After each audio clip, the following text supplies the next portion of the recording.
Okay, good morning. Well, after looking at the tape again, we're very proud of our effort. But unfortunately, our opponent made more plays than we did. And, our staff and our players, there's nobody in this building that's more upset and disappointed that we couldn't get that done on Saturday night, especially with a great crowd. Homecoming, celebrating the 91 championship team. Do appreciate all the support, all the fans that came out, and honoring the 1991 national championship team. But, we're upset, we're disappointed. We know there's a few plays here or there. We make those plays and we stop a couple of plays, and then we have a different result. And that's why we're back to work to change the result. And we went back out there today and had a really good practice. And now we get the opportunity to have a different result on Friday night. Questions? Just going back through film, how do you assess Dylan's game and what led to those two interceptions? Yeah, there's a lot of positives too. He threw a lot of strikes. Was really good on third down. The awesome pass there to Rome in the back of the end zone to get us to 17-10. So, a lot of positive plays too. And then of course the negative plays, which I know he wants back and our team wants back. We got to be better. We got to make those plays. Those are a couple plays where UCLA made the play and we didn't. I do like our aggressiveness that we're trying to go after it and go get it and make some plays downfield. And UCLA made those two plays. So we got to learn from it and we got to keep attacking. And hopefully the next time around, those plays go our way. What can you do to get the run game going more? Yeah, we got to make sure. Obviously schematically, we're setting our guys up for success. Coaches, it always starts with us first, and then we got to go out there and execute. UCLA is the top run defense in our conference right now. We actually got some more yards on them than most opponents have in 2021, but still wasn't good enough. But it was one of the better run games against that defense all year long. But again, we just got to continue to force the issue. We gotta set up schematically better, and then of course we got to block and we got to run. There's something schematically about the positions you guys have put Kamari Pleasant in when he gets the ball that has contributed to him maybe having a little more success than some other guys. I don't think so. No, he's in there the same amount of plays that our other running backs are in there. Same formations. There's not like an exact formation in a play that's just run for Kamari. No. He's third on the team right now in carries. After the success that he's had with the ball in his hands, is there more of an emphasis on getting him going earlier and more consistently? Yeah, like I say, we really like all of our backs, and it seems like we get these questions all. Hey, Rich is doing good, whether it's back to last year, and then he gets more carries, Sean gets more carries, and then Kamari has a game. And so why isn't Kamari playing? We have really good backs. We have really good backs, and it's awesome to be able to get a fresh running back in there, especially after like this last game. Sean had a bunch of carries early on, and now he's starting to wear it down a little bit, and then we get a fresh running back in there, and all of a sudden he's breaking tackles and breaking through for some big gains, and a lot of that is because he's fresh, and it's definitely a positive that we have so many quality backs that we feel comfortable putting back there. Jimmy, on the opposite side, the run defense, talk about kind of why you still think you're searching for answers there. Yeah, no, we got to get better. We got to get way better. And it's been an emphasis for the last month, and it's going to continue to be an emphasis. We have to get better. We have to tackle better. We have to get off blocks. We have to read our keys better. It starts in practice, and we gotta go put a better result this Friday night and stop on the run. We stopped the run better in these last few games, then we're going to give our offense more of an opportunity to be on the field more and score some points. And of course, we're going to keep points off the board. And it's something that we are continually to try to get better at, and we have to fix. And it starts with us as coaches. How surprised are you, go back to what you thought about this team over the offseason? How surprised are you that we're sitting here in the middle of October talking about a team that's having a hard time running the ball and a hard time stopping the run? Yeah, I guess I would say that we definitely had a lot of confidence going from spring into training camp, and I think at this point I think we should be running the football better, and we should be stopping the run better. especially on the offensive side of the ball with our offensive line, intact and we didn't lose anybody and we brought a lot of guys back and all of our running backs back. I do feel like we should be running the ball a lot better. On defense, we still had some young guys that this is kind of their turn now to be the starters in our defensive line and outside linebackers. And so we're still working through the maturation process of those guys. And we'll get there. We will get there.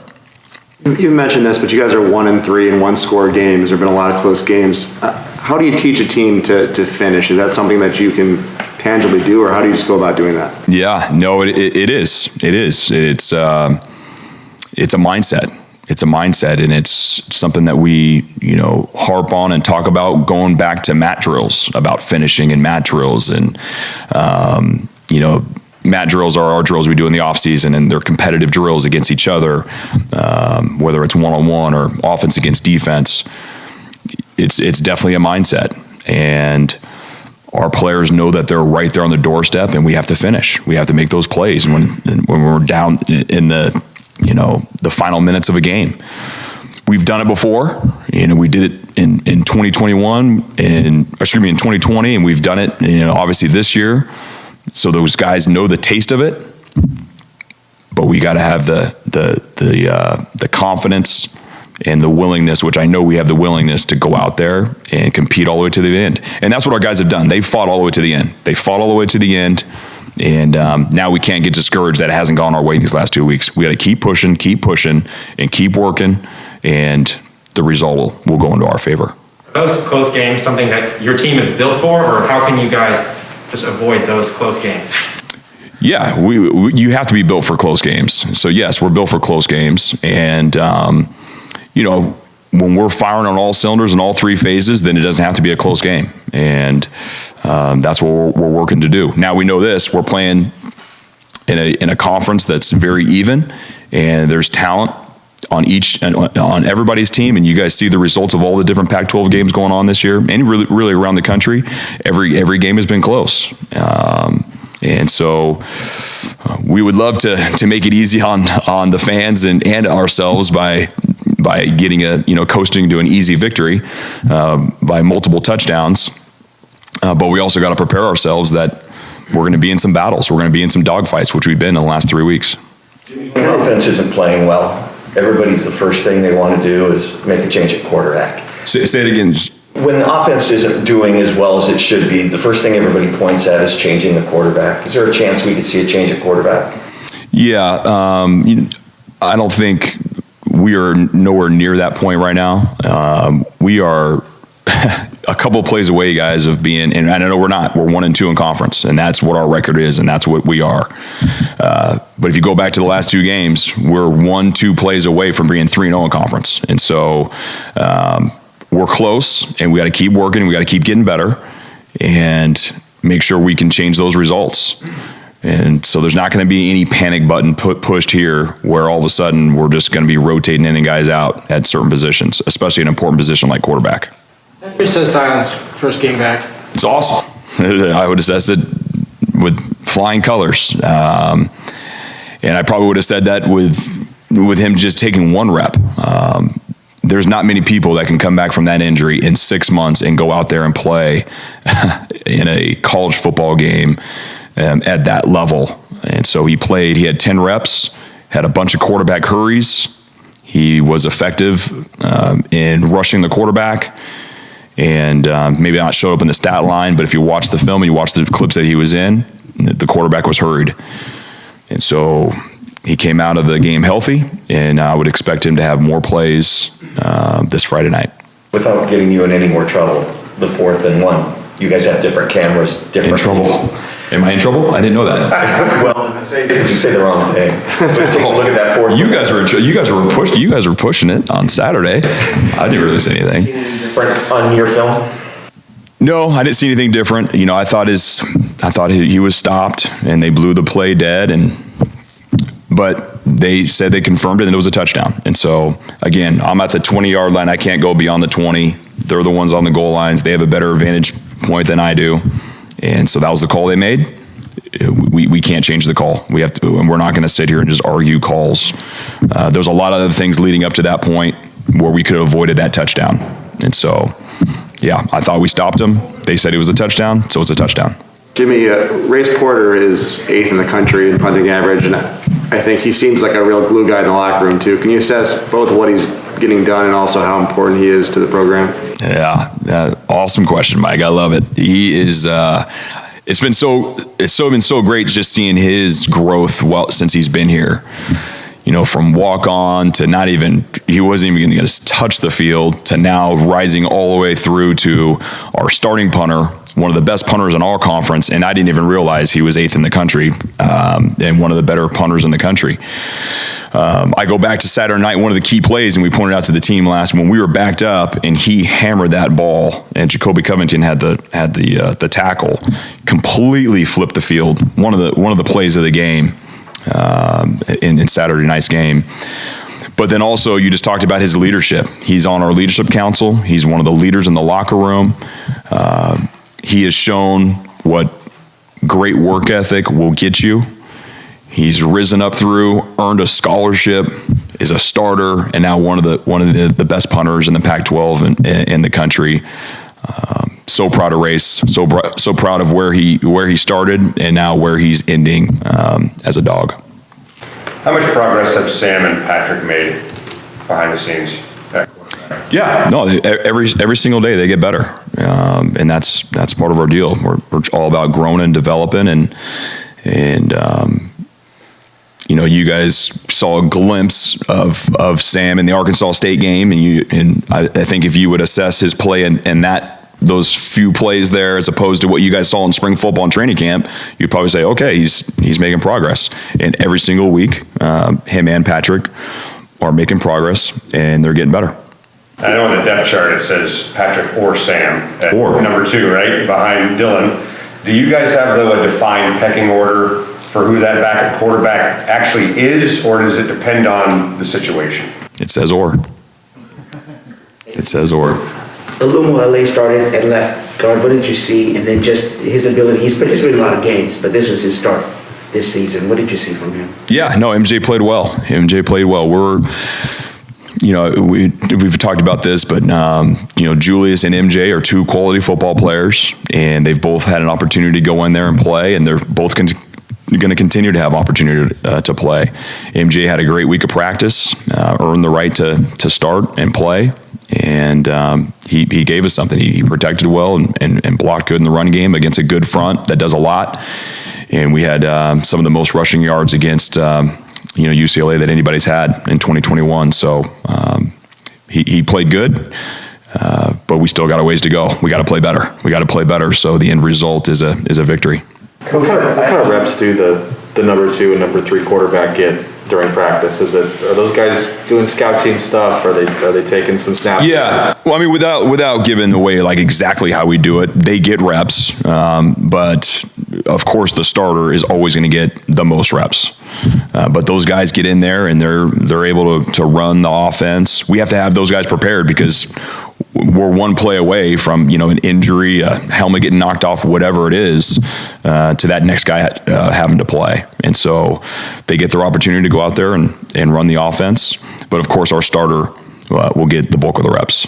I'm wondering your assessment of where Rome Odunze is at, where he has the touchdown, he has a near touchdown, he had a couple drops in that game too, but where's your assessment of where he is at this point in his second year? Yeah, and I'll just say, really overall, I think you guys can see some of the excitement that we had for those young receivers, and you're seeing the maturation process of those young receivers.